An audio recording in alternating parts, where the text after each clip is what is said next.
Bonjour à tous nos participants et bienvenue à ce nouveau webinaire Nous Tank RH RH Matin en partenariat avec Cegid. Ce webinaire va aborder le thème Soyez maître de vos données, soyez maître de votre réussite RH et nous allons aborder différents points à l'occasion de ce webinaire. Sur les enjeux de données en lien avec les processus RH, on va parler BDESE, l'égalité, l'index entre l'égalité entre les femmes et les hommes, mais aussi le reporting RSE. Et en qualité d'expert de la paye et des RH, Cegid va présenter plusieurs focus sur la manière de maîtriser la fiabilité des données RH et la conformité légale. Et naturellement, l'un des principaux enjeux, c'est de sécuriser l'ensemble de ces données dans les processus RH.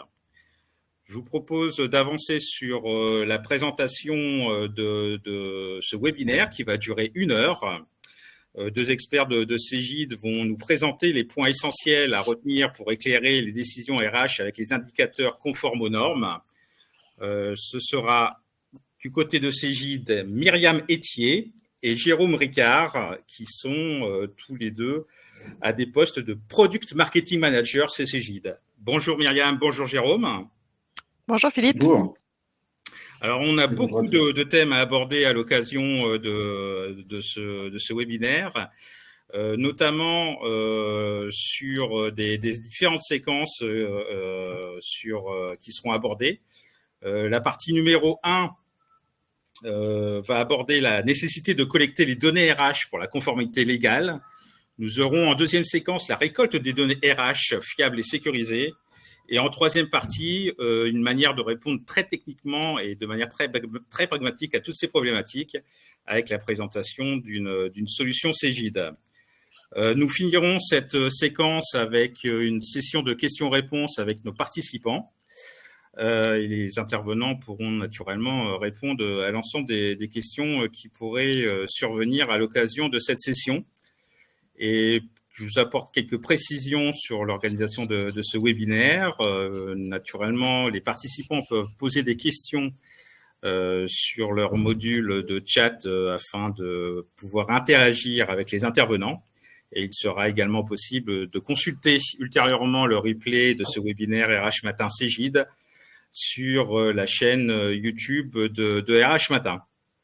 Merci d'abord à nos intervenants qui vont maintenant animer ce webinaire sur de nombreux thèmes. On va démarrer par la partie numéro 1 sur la nécessité de collecter les données RH pour la conformité légale.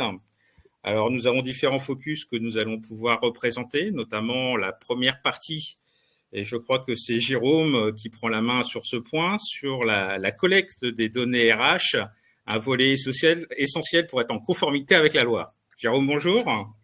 Oui, bonjour Philippe et bonjour à tous. Ravi d'être avec vous pendant cette heure sur ce sujet. Oui, pourquoi la collecte des données RH est essentielle avant même la conformité? Quand on regarde la dernière étude de Marques sur le sujet, pour 78% des responsables RH, la collecte des données RH est essentielle pour leur activité. Alors, elle est malgré tout encadrée très spécifiquement par la réglementation et de plus en plus. On a des obligations sur, en premier lieu, depuis maintenant quelques années à travers la CNIL, puis le RGPD, des obligations quant à la protection des données personnelles. Et puis, elle est encadrée par la loi sur le travail et les obligations en matière de gestion de collaborateurs dont on parlera tout à l'heure à travers la BDESE, le bilan social, le reporting RH dans toute sa dimension. On a également, parce que aujourd'hui c'est aussi un sujet de préoccupation, une nécessité de protection des droits des employés pour avoir une protection équitable du respect et éviter les discriminations, un besoin d'égalité et de parité entre les sexes et respecter la diversité. On abordera aussi les thématiques liées à la responsabilité sociétale des entreprises et puis c'est également par rapport aux réglementations autour de la donnée de paye plus particulièrement, mais aussi par rapport aux règles de recrutement qu'il peut y avoir dans les entreprises, une réduction des risques juridiques d'avoir un traitement très précis des données RH. Donc effectivement, ça fait un cadre global qui est très large, hein, qu'on va pouvoir traiter à l'occasion de ce webinaire avec Cégide. Myriam, de votre côté, je crois que vous vouliez revenir un peu sur la dimension RSE avant d'aborder les autres points. Oui. Quels sont les points importants à retenir sur cette dimension RSE? Oui, peut-être aussi BDESE, mais j'y reviendrai après. Oui, bah, sur la dimension RSE, en effet, ce reporting, ben, ça donne une certaine vision sur bah, la responsabilité suscitable et la durabilité, l'engagement des entreprises, en fait, finalement, vers la responsabilité sociale et environnementale. Et bah, ces enjeux, ils incluent, entre autres, les impacts, la réduction des impacts environnementaux, l'amélioration des conditions de travail, la promotion du droit de l'homme et aussi évidemment la responsabilité envers la communauté. Deuxième axe de la partie RSE qui est très importante, c'est l'image de marque et la réputation. En effet, les entreprises qui veulent s'engager vraiment sérieusement sur la partie reporting RSE pour améliorer l'image, bien c'est pour attirer aussi des nouveaux talents parce que ça devient des critères, sachant qu'on a aussi cette dimension chez Cégide. Eh bien, elle fait partie de ce reporting RSE. Et puis il y a aussi comme peut l'a décrit Jérôme, une conformité légale aussi et une norme internationale où les entreprises qui opèrent à l'international doivent aussi souvent se conformer à des normes ou des directives européennes ou internationales. Et donc, ben, il faut qu'elles puissent démontrer cette conformité. Donc en effet, ça c'est un des éléments. Et donc, ben, pour faire ce type de rapport RSE, ben, il faut avoir des données collecter des données pour pouvoir établir ce rapport, en effet. Oui, c'est une étoile montante, hein, ce reporting RSE au sein des entreprises. On voit bien que ça prend de l'importance d'un point de vue de réglementaire et c'est certainement un focus sur lequel les entreprises veulent se concentrer. Je vous propose d'aborder les autres sujets qui, dans cette séquence, sur la dimension BDESE et index égalité femmes-hommes. Myriam, je crois que vous prenez la main, c'est ça, sur le volet BDESE. Oui, Qu'est-ce qu'on peut raconter de nouveau hein, sur cette dimension de BDESE? d'accord. On a vu que collecter les données pour la conformité légale est importante et donc ben, c'est collecter les données, on les utilise aussi pour répondre aux enjeux BDESE, donc bilan des données économiques et sociales des entreprises. Et donc, bah, ce reporting de BDESE, c'est à la fois de respecter la conformité légale, qui réside principalement à la conformité où il est obligatoire pour les entreprises de moins de 300 salariés de produire un bilan chaque année, ce bilan de chaque année, et puis ne pas le faire, c'est quand même prendre un risque et être soumis, être peut entraîner donc des sanctions financières ou des implications juridiques. Deuxième axe, c'est de fournir tout ce qui est transparence financière et sociale. Donc, ce rapport, ce bilan des données économiques et sociales des entreprises oblige les entreprises donc à divulguer des informations clés sur leurs performances financières, sur leur politique sociale, sur l'engagement environnemental, sur tout ce qui concerne les investisseurs, le public pour mieux comprendre les activités et pratiques de l'entreprise. Et puis enfin, troisième axe, c'est l'amélioration de la gouvernance de l'entreprise avec en particulier en mettant en lumière tout ce qui va être aspects financiers, sociaux et environnementaux, ce qui permet d'encourager un peu les entreprises dans cette pratique. Donc, ben évidemment, pour faire ce rapport, il faut avoir les données, puisque c'est des rapports qui sortent automatiquement entre autres dans nos outils, et bah, qu'elle soit complète et fiable. Voilà, donc c'est vraiment un outil essentiel hein, de canal d'interaction entre la direction d'entreprise et les salariés, la dimension BDESE. Jérôme, de votre côté, je crois que vous prenez la main sur la partie index de l'égalité entre les femmes et les hommes. Oui, tout à fait. Cet index d'égalité entre les femmes et les hommes est au milieu d'une trajectoire, parce que les réglementations sur la parité, l'inclusion et l'égalité à la fois de postes et de rémunération, ça fait plusieurs dizaines d'années que différents textes sont apparus pour essayer de contraindre à l'existence de cette parité. Donc l'index est arrivé en 2019. Il est vertueux parce qu'il impose aux entreprises une première transparence sur un indicateur, sur un index qui est composé de 5 indicateurs et qui permet de démontrer une trajectoire également sur l'amélioration d'un score, parce que c'est pas une photo à l'instant T, mais c'est aussi la capacité de l'entreprise, malgré sa vie de tous les jours. Et chez Cégide, on le sait bien, en l'espace de 4 ans, on a fait à peu près une quinzaine d'acquisitions, et chaque acquisition d'entreprise transforme cet index, puisque les histoires de chaque société qu'on a pu acquérir amène à une disparité globale des salaires entre les femmes et les hommes. Donc cet index a la vertu de poser à l'instant T la photo des rémunérations et de la parité entre les femmes et les hommes au sein des postes et des promotions et de la présence dans les comités de direction. La loi Rinxin qui arrive prochainement va aussi contraindre à une meilleure représentativité des femmes dans les conseils d'administration et au sein des instances de direction.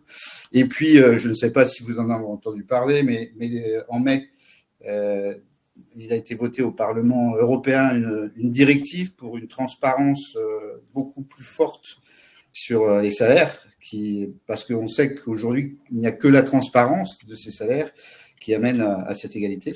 Et donc, toutes ces tendances qui amènent à une transparence, à une publication, contraignent les entreprises également à avoir les bonnes données, à être capable d'analyser ces données sous X critères, des critères d'entreprise, de société, de classification, mais aussi quand on voit les directives européennes qui vont apparaître en juin 2026, il faudra être en capacité de déterminer des déciles, des quartiles de population, de pouvoir éclater les rémunérations entre les rémunérations fixes et les rémunérations variables.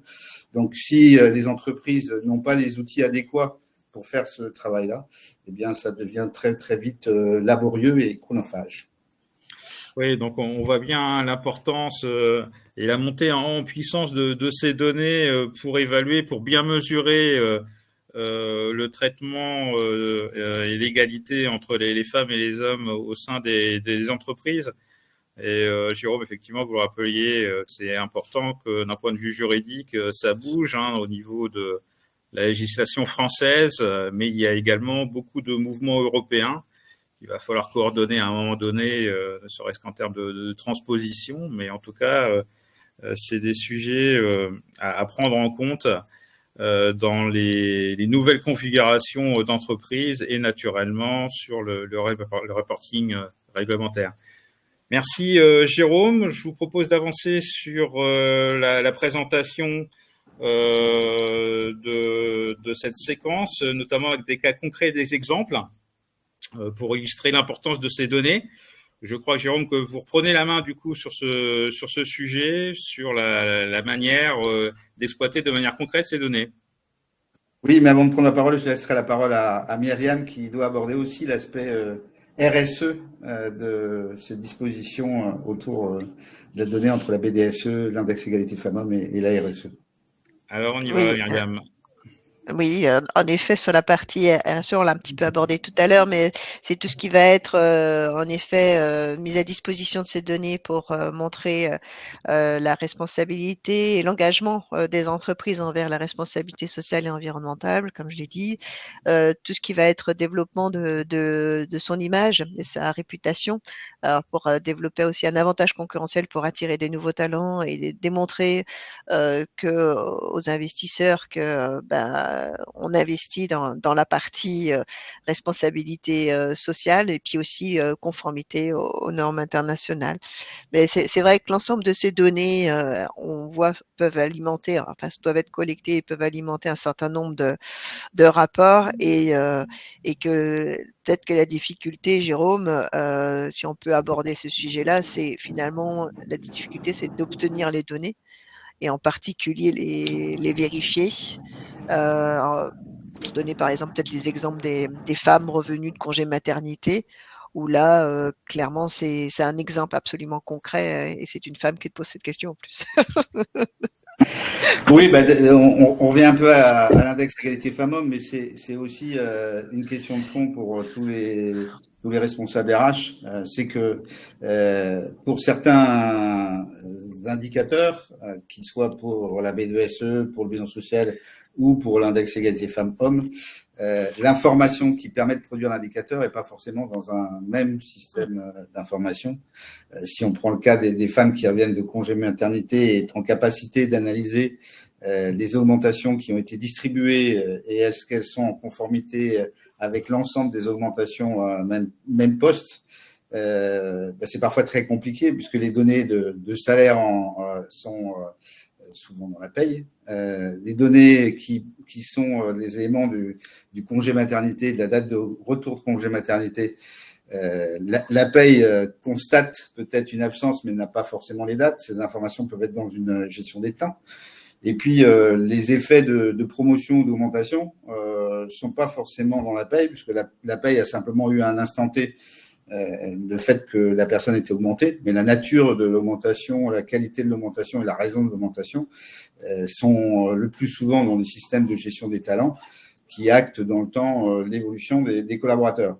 Et toutes ces données, pour produire un résultat, doivent être soit agrégées dans un data warehouse et avec des solutions de reporting qui permettent de faciliter le travail des responsables RH ou des responsables paye, ou à défaut, et c'est là qu'on se retrouve avec un vrai problème aujourd'hui.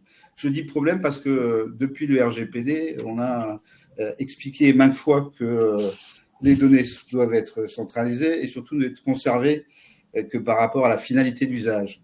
Et aujourd'hui, malgré toutes les réglementations qu'il y a eu, il y a encore un usage abondant de fichiers Excel et que ces fichiers Excel sont encore dans trop d'entreprises conservés sur les postes des utilisateurs, partagés à travers des emails, et que quand on a fini le traitement, malheureusement, ces fichiers restent conservés sur le poste ou restent dans les emails et ne sont pas forcément détruits. Et donc, la protection des données personnelles n'est pas assurée. Donc, le fait d'avoir des solutions qui permettent de faire du reporting avec une unicité de la data qui est centralisée, eh bien, ça évite tous les désagréments qui peuvent être liés à la RGPD. Et du coup, on collecte Donc, du coup, on collecte les données de manière, je voulais juste ajouter, donc, du coup, on collecte les données de manière réglementaire, légale, en respectant la loi, et on peut aussi les exploiter plus facilement avec nos outils, quoi. C'est ça qui est important. Oui, on a compris que les entreprises avaient encore énormément recours aux fameux fichiers Excel pour de nombreuses fonctions au sein des entreprises, et c'est pas forcément super compatible avec l'environnement réglementaire. Naturellement, en premier lieu, le règlement général pour la protection des données, le fameux RGPD.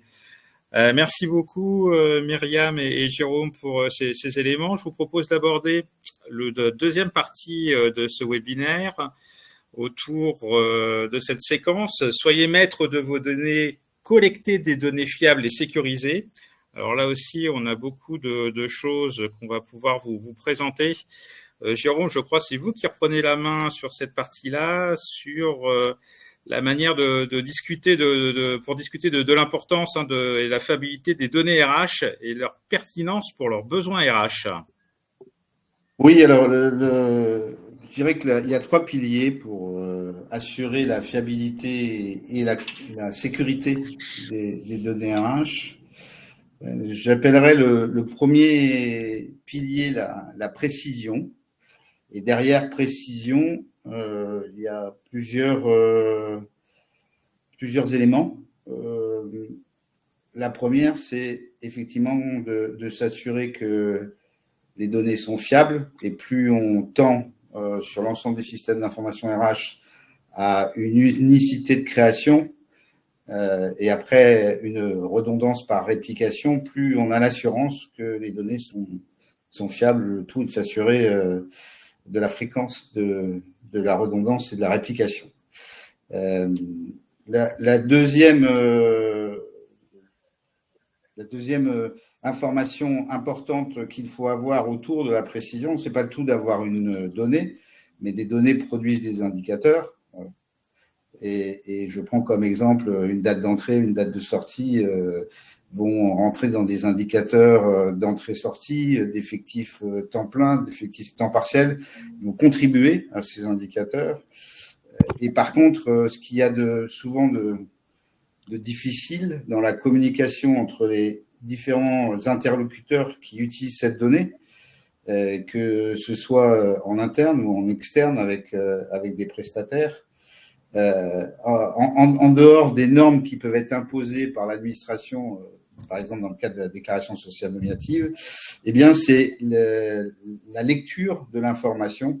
Si j'échange avec X clients, et je l'ai fait à plusieurs reprises à travers des rencontres clients ou des clubs utilisateurs sur qu'est-ce que pour une entreprise un effectif, eh bien tout de suite va se poser la question, est-ce qu'on parle d'effectif temps plein, temps partiel, est-ce qu'on parle d'effectif à fin de mois, est-ce que c'est l'effectif il est compté au dernier jour du mois, est-ce que le dernier jour du mois est inclus dans l'effectif ou est-ce qu'on exclut le dernier jour du mois? Et on voit bien que si on discute, et donc nous en tant qu'éditeurs on produit des indicateurs pour aider nos clients, il est indispensable d'avoir une documentation précise sur chaque indicateur et son usage, parce que sinon on se perd en explications et souvent en épuisement de part et d'autre pour essayer de se mettre d'accord. Et puis sur la précision, il est toujours important de justifier. On sait que la plupart des indicateurs qui sont à produire pour les entreprises, qu'elles soient dans le bilan social, dans la BDESE ou dans d'autres tableaux de reporting RH, sont souvent agrégés.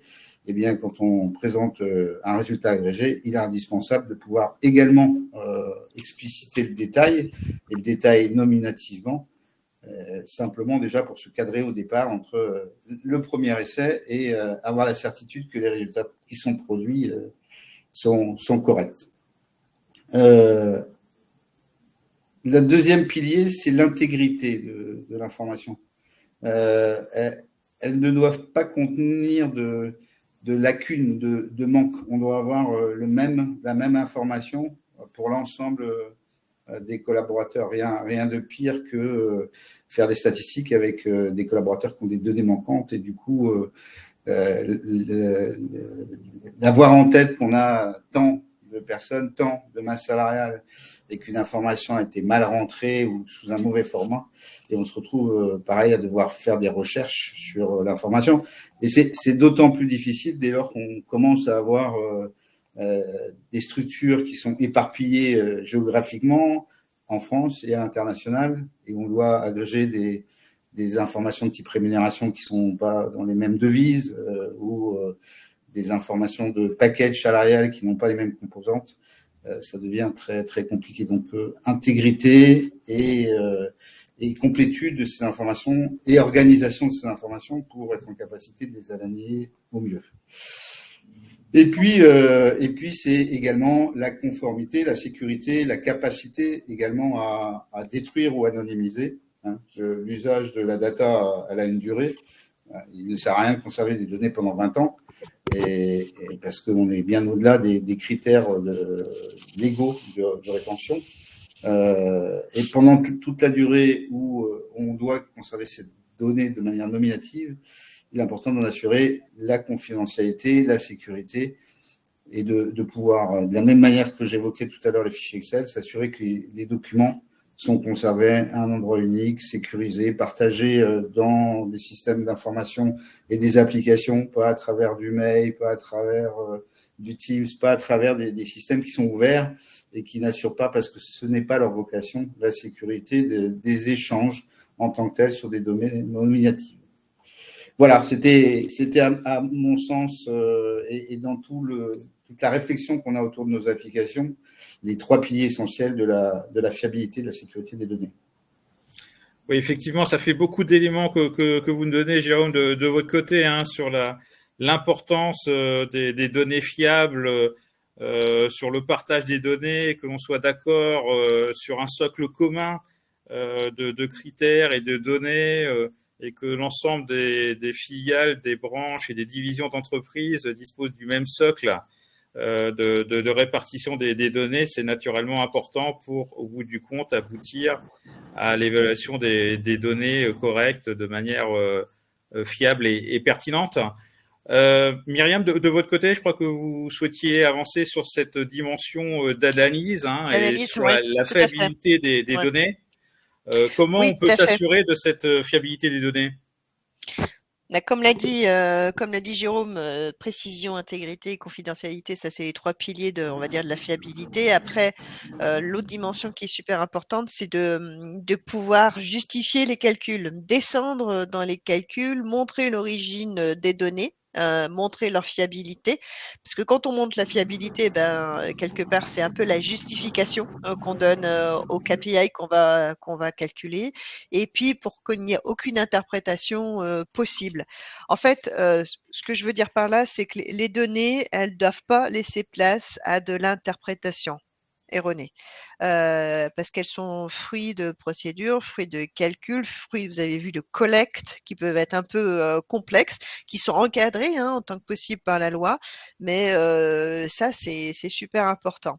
Et donc, pour en arriver à ça, pour justifier tous ces calculs, pouvoir descendre, je dirais, par exemple, montrer un graphique et savoir de quoi il est composé, bah, c'est super important. Et pour arriver à ça, bah, il faut normaliser les données. Donc ça, c'est la première chose. Donc, c'est qu'elles doivent suivre des règles de formatage dans tous les domaines RH, suivre des règles en fait c'est un petit peu un bruit, mais c'est pas grave, de signification de données. Ensuite, il faut qu'il y ait une documentation claire. Jérôme, il en a parlé de ça aussi. La documentation claire sur les données, comment elles ont été collectées, comment elles ont été traitées, comment elles sont affichées. C'est super important. Et ça inclut dans cette documentation tout ce qui est définition des variables, source des données, méthode de calcul pour que tout le monde soit au courant de comment ces indicateurs sont calculés. Après, il y a un troisième pilier pour que, je dirais, il n'y ait pas de possibilité d'interprétation ou de ces données, c'est former évidemment les utilisateurs pour qu'ils soient à la fois formés à la plateforme, mais formés aussi à la signification des données qu'on va afficher pour qu'il y ait une bonne compréhension et qu'il n'y ait pas de risque de mauvaise interprétation. Et le quatrième élément, c'est le contrôle et la qualité des données.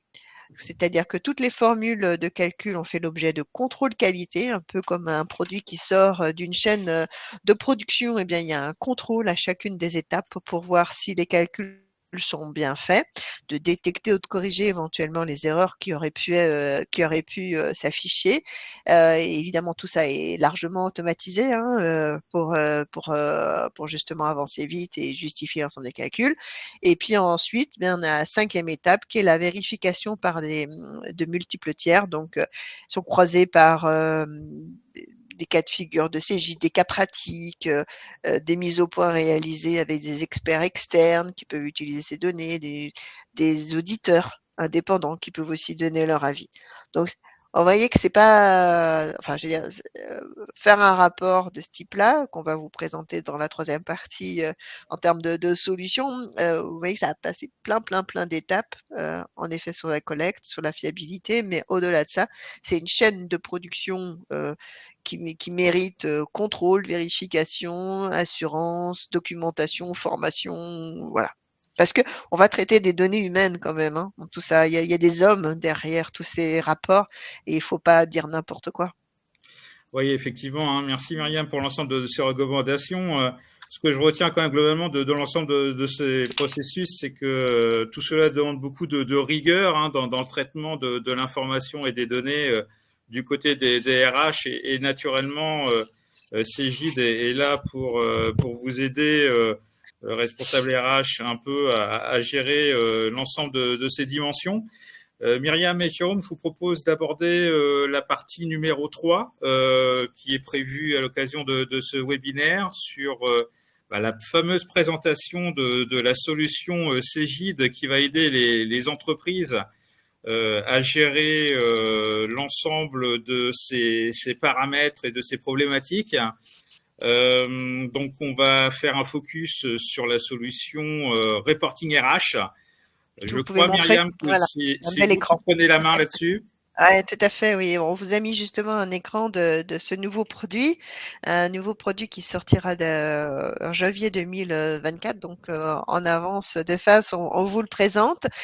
En effet, cette solution, on vous a présenté plein de problèmes pour collecter des données, plein de problèmes pour les traiter, pour en sortir quelque chose d'exploitable, qui soit pas remis en question, qui soit partageable avec les partenaires sociaux. Et ben voilà, en fait, Reporting RH, il est là ici pour faire ça, pour préparer tous ces rapports, pour éclairer vos décisions, pour révéler l'excellence de vos actions RH, parce que ce qu'on veut, on veut essayer le plus profond en fait qu'on veut essayer d'exprimer au travers de cette proposition de valeur, c'est que quelque part derrière toutes ces données, comme je le disais, il y a des hommes, il y a des individus, il y a des récits, il y a des mesures, il y a des métriques ou encore des tendances.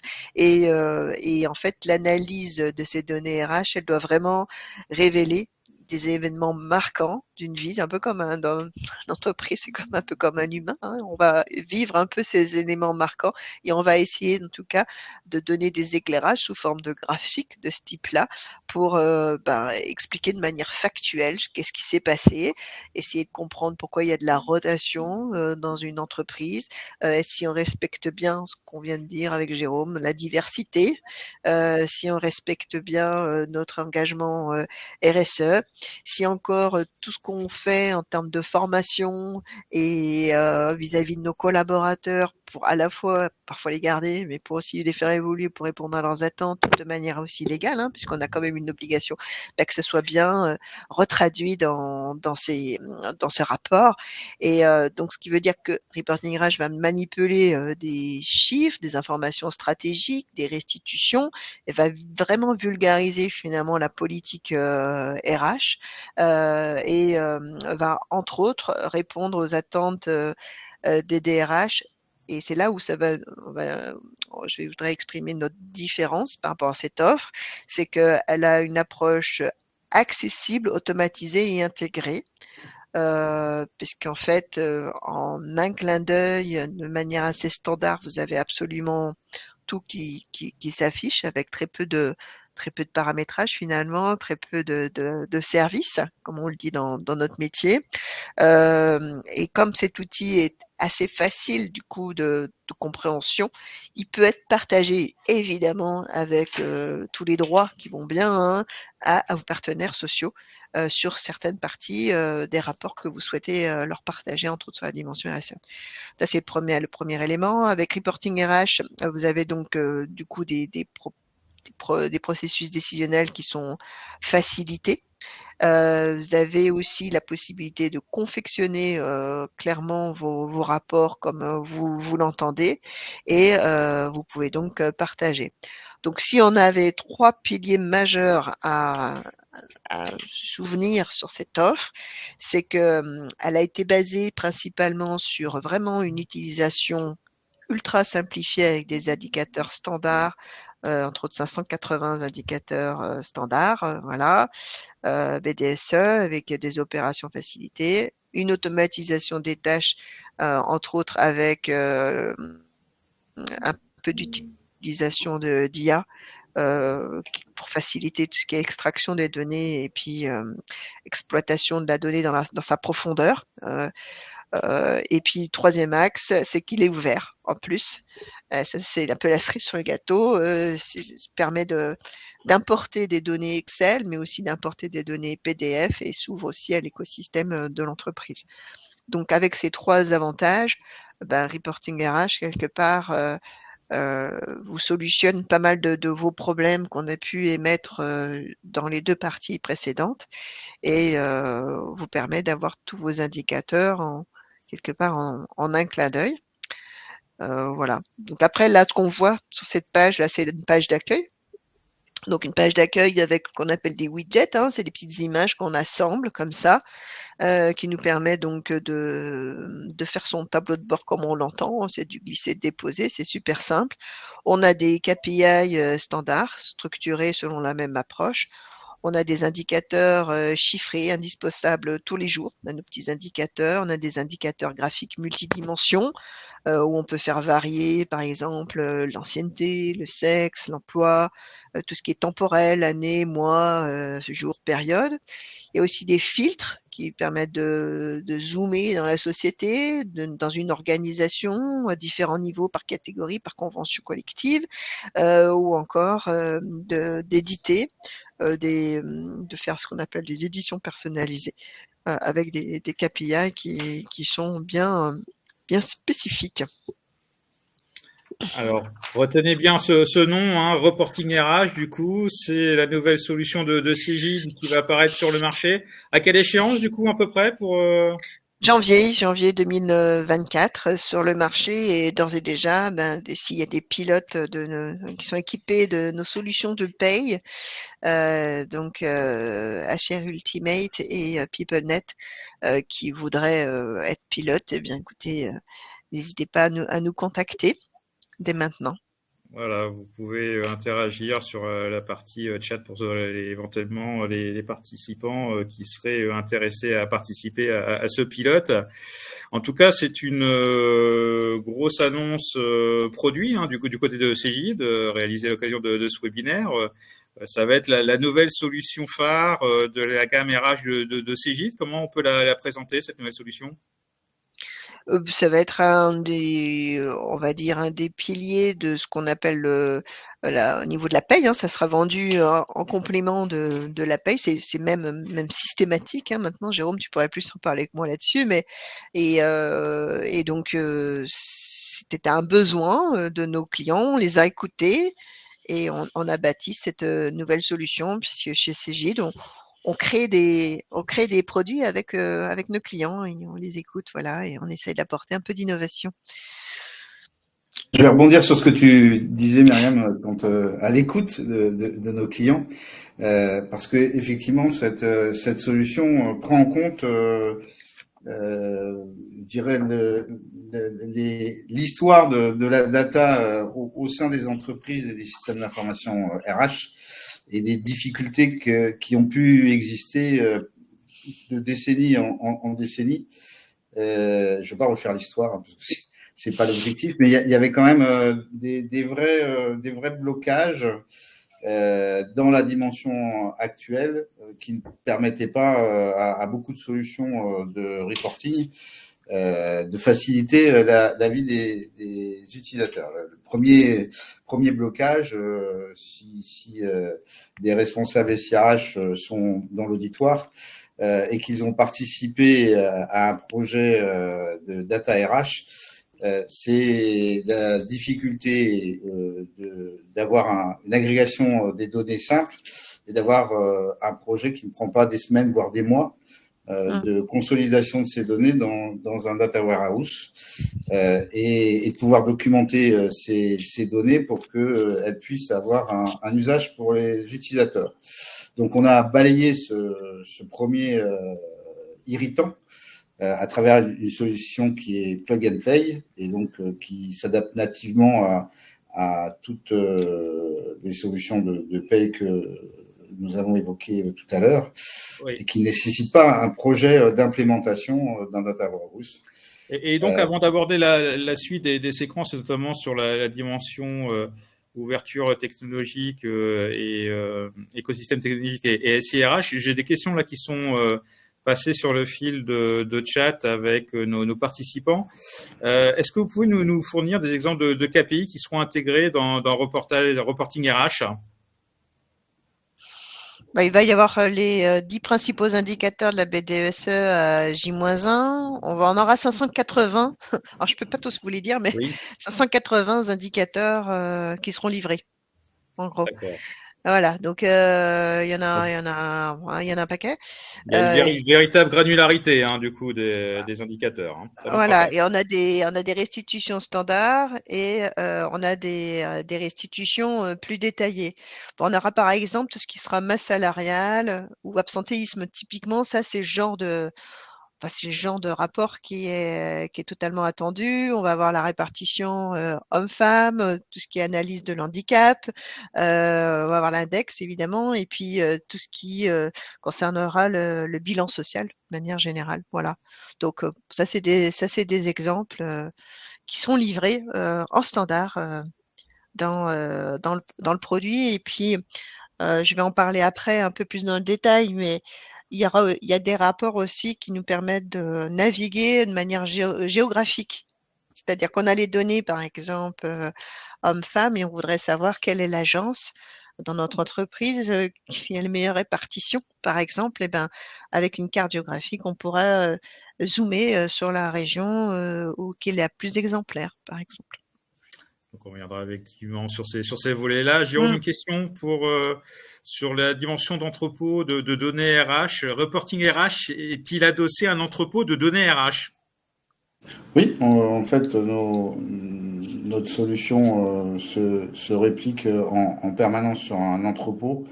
Et donc, les données sont après entièrement datées dans l'entrepôt de données. Donc, on peut faire des analyses à n'importe quel moment de l'année. Et comme elles sont datées, on peut refaire des photos du passé. Et l'entrepôt de données est stocké dans nos environnements cloud. C'est complètement transparent pour l'utilisateur qui a une fonctionnalité reporting RH intégrée à son système d'information globale dans les solutions CJ. Donc oui, les données sont extraites via un ETL. Enfin, c'est un peu des termes un peu techniques chez nous, en fait. Mais et après, il y a une IA, une intelligence artificielle qui alimente un modèle en étoile. Bon, ça fait beaucoup d'étoiles et d'IA. On est dans l'espace, mais oui, typiquement, c'est de la technologie vraiment au service de l'utilisateur pour vraiment lui simplifier l'exploration de ces données et l'aider à comprendre ce qui se passe dans son entreprise et prendre les bonnes décisions. D'accord, donc rendez-vous en début d'année prochaine pour que tout le monde puisse découvrir Reporting RH avec la mise à disposition générale, si j'ai bien compris, de cette solution à cette échéance. Jérôme, je reviens vers toi, ou peut-être Myriam aussi, d'ailleurs, sur cette dimension de SIRH ouvert à l'écosystème technologique. On a commencé un peu à en parler, mais oui. On va affiner l'approche. Comment elle peut faciliter la collecte et l'analyse des données? Oui, j'avais commencé à aborder un peu le sujet effectivement tout à l'heure. Alors Myriam a abordé tout à l'heure l'importance pour un système de reporting d'être en capacité d'intégrer des données externes, puisque toutes les données ne sont pas forcément dans le système de paye. Toutes les données ne sont pas forcément dans le système de gestion des talents, toutes les données ne sont pas forcément dans le système de GTA.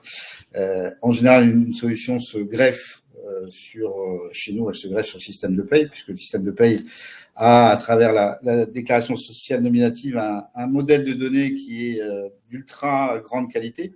Il répond à toute la conformité légale française. Donc, on a de la data qui est harmonisée de manière générique entre toutes les entreprises en France. Donc, grande fiabilité et qualité de la donnée. Et derrière, on peut intégrer, d'une part parce qu'on commence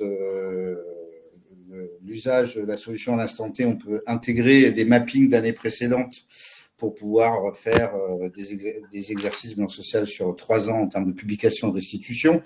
On a la capacité à importer d'autres données pour compléter éventuellement des données qui ne sont pas dans le système d'information de paye. Ça, c'est le premier critère, une intégration facile des données externes.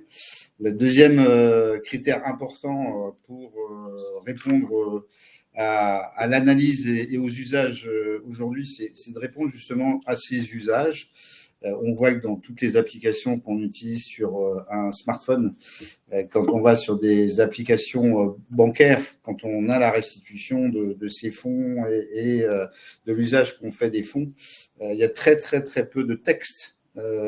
Les graphiques parlent d'eux-mêmes et ils sont souvent complétés éventuellement par des chiffres. L'avantage du chiffre et des nombres, c'est que c'est un usage universel qui est compris dans toutes les langues. Et c'est ce qu'on a essayé de faire au maximum dans cette solution de reporting RH, c'est de faciliter l'usage et la compréhension, d'avoir un usage, Myriam a montré un écran d'ordinateur, mais on a le même usage et la même expérience sur un écran de tablette ou sur un smartphone. La tablette n'est pas trop utilisée dans les entreprises, mais effectivement, entre l'ordinateur et le smartphone, souvent on jongle entre les différentes réunions et c'est important qu'on puisse avoir cet usage sur les datas.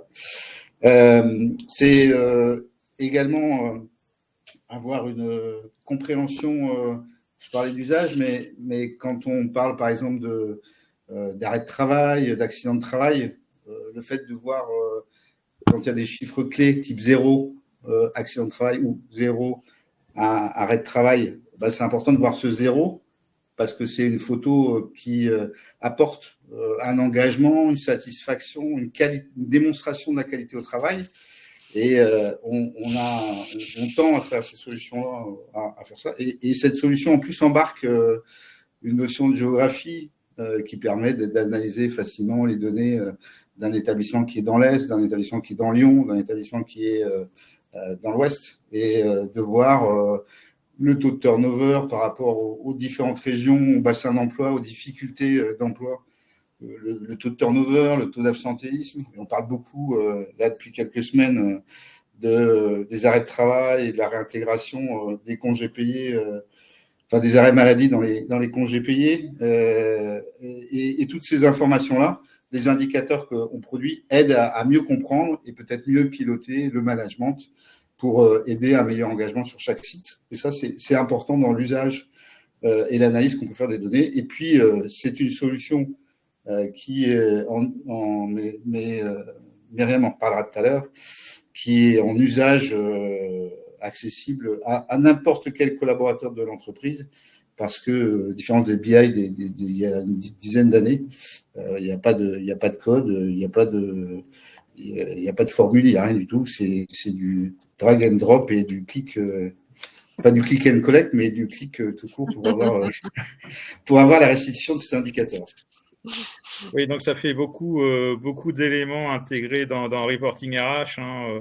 Je récapitule très rapidement: intégration des données externes, centralisation des données, automatisation des processus, des tableaux de bord, analyse avancée des données, accessibilité en temps réel, sécurité des données, volatilité et flexibilité. Je crois que grosso modo, c'est à peu près les principaux points qu'on pouvait mettre en avant autour de cette solution Reporting RH.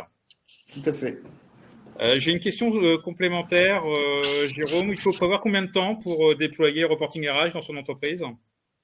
Donc, alors déjà, le prérequis quand même, c'est d'avoir déployé sa paye. On ne peut pas obtenir la solution avant d'avoir déployé une paye Cégide. Dès lors qu'on a déployé une paye Cégide, eh bien, en fait, il n'y a pas de prestation, c'est de la formation à la navigation dans la solution des reporting, et puis de la formation à juste faire le matching entre les rubriques de paye et les principaux indicateurs qui sont publiés. Donc, la solution c'est très rapide, oui, en fait. Oui. En gros, c'est entre 2 et 4 jours. D'accord. C'est léger. Tu voulais ajouter un truc, Jérôme? Non, c'était ça. Ouais. Voilà. Et du coup, il y a une question qui va me permettre de faire la transition sur la troisième sous-partie de cette présentation de cette solution Reporting RH, sur la personnalisation des KPI, ce qui fait partie du standard de la solution. Donc, je crois, Myriam, de votre côté, que vous souhaitiez mettre en avant la dimension de personnalisation des rapports et des analyses. Oui, parce qu'en fait, au-delà de ça, enfin bon, comme je l'ai dit, hein, il y a beaucoup d'indicateurs déjà standards, hein, qui sont livrés par thématique. On a des restitutions donc détaillées qui permettent vraiment de plonger dans le détail des données.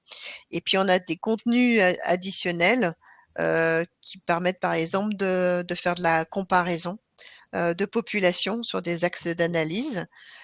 Donc tout ça est déjà livré et, de manière standard dans l'outil. Et tout ça, c'est possible parce qu'on a un moteur enfin, de personnalisation qui est hyper puissant. Ça permet vraiment d'avoir une paletriche en options avec plein d'outils pour faire une combinaison de visualisation presque illimitée. On a un accès complet à un éditeur de formules qui vous permet de créer des indicateurs vraiment au choix. Alors vous avez la possibilité soit de reprendre déjà des indicateurs existants, de les dupliquer et puis de refaire à votre sauce avec l'ensemble de vos filtres et puis d'éditer les formules quand vous avez quand vous voulez vraiment créer vos propres indicateurs très très pointus. Vous avez vraiment en fait, enfin le modèle de données, il est fait d'une façon que ça vous donne une totale liberté pour analyser, regrouper les données d'une façon hyper flexible, sans limitation et sur différentes périodes temporelles.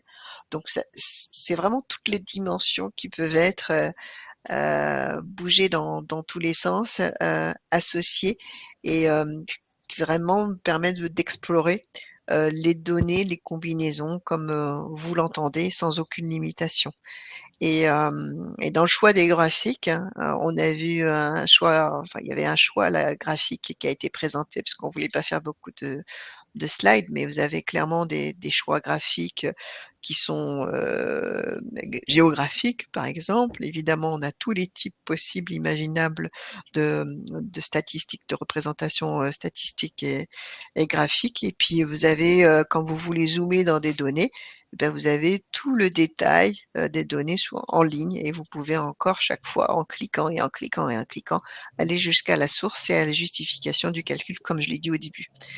Ce qui est vraiment important dans cette solution, c'est qu'elle a été conçue pour qu'elle soit vraiment simple, automatisée, parce que derrière tout ça, ben, en effet, on utilise un peu d'intelligence et surtout avec ce qu'on appelle une interface utilisateur qui est optimale, qui permet vraiment de faciliter, qui apporte beaucoup d'adoption, une adoption assez facile et puis une bonne productivité.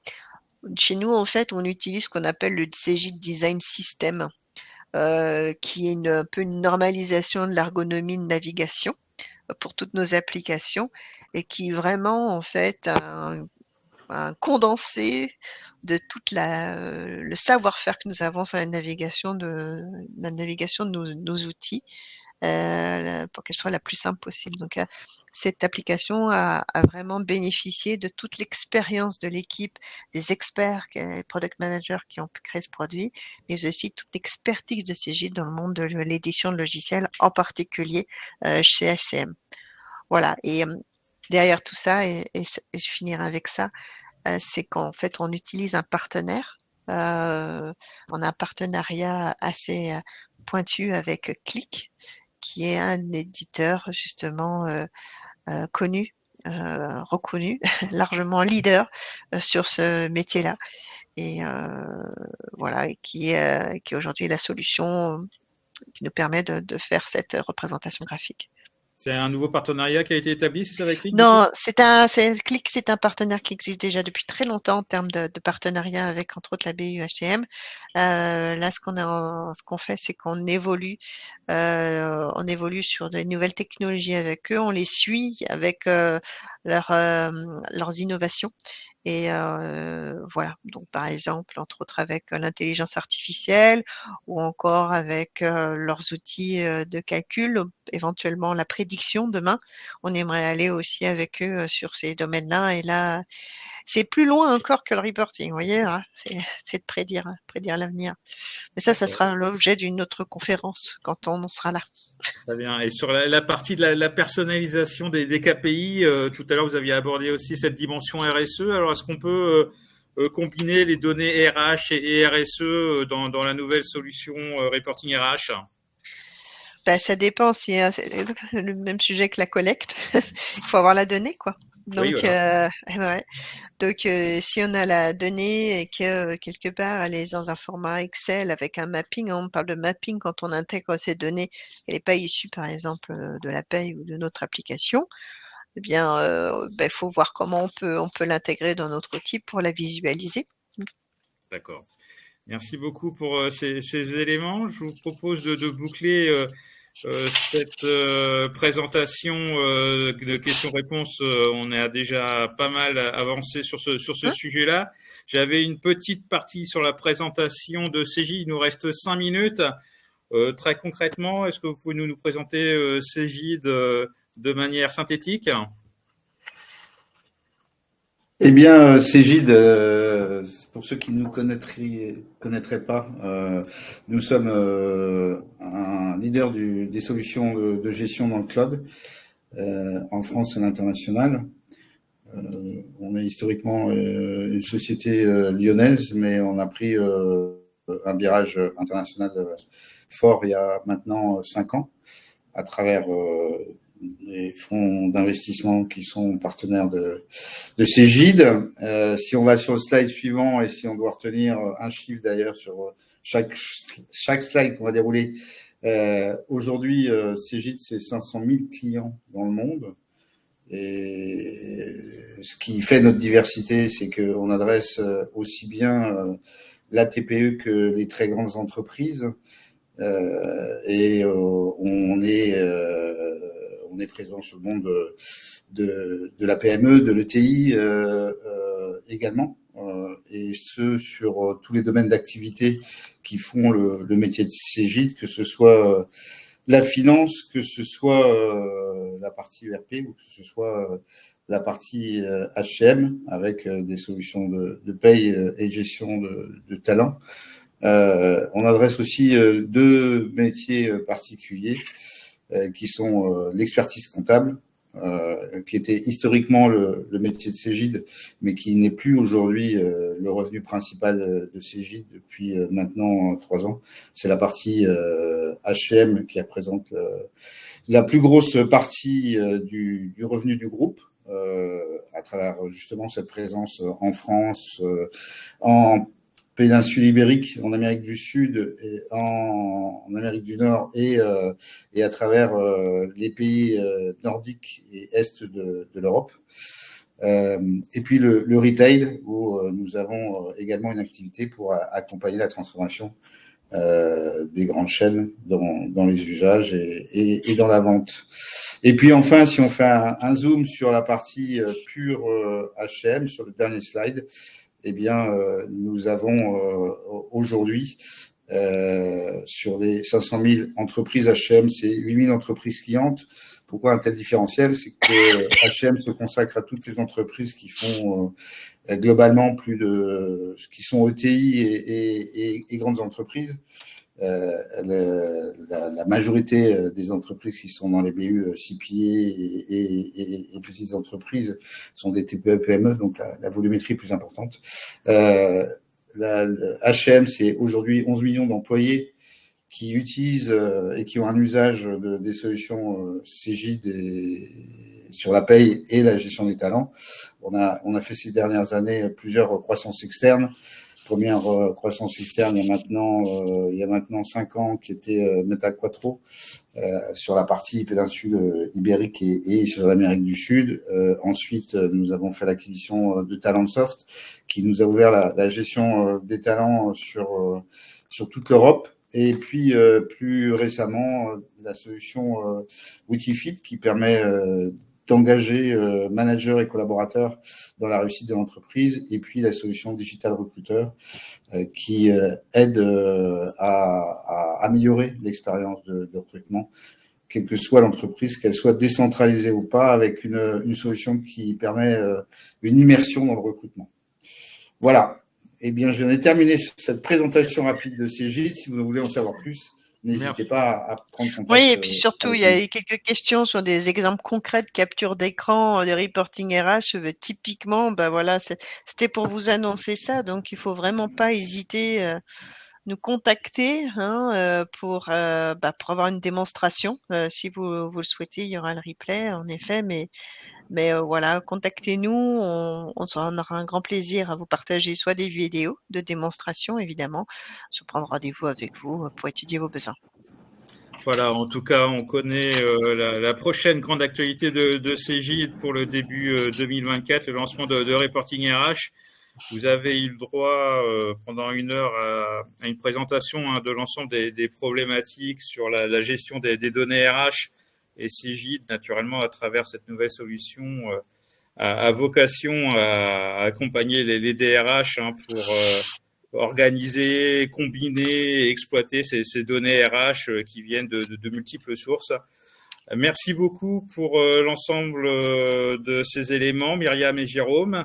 Merci pour vos contributions actives. On a achevé cette heure de webinaire en votre compagnie. Je rappelle à tous nos participants qu'il sera possible de visionner en rattrapage cette session de webinaire sur ces dimensions de données RH que l'on peut exploiter sous diverses formes. Et en tout cas, Cegid fait tout pour rationaliser l'approche, en tout cas de leur côté. Merci beaucoup Myriam, merci beaucoup Jérôme. Merci à vous. Merci à tous. Merci pour Bonne ce journée. webinaire et à très bientôt. Merci. À bientôt. Au revoir.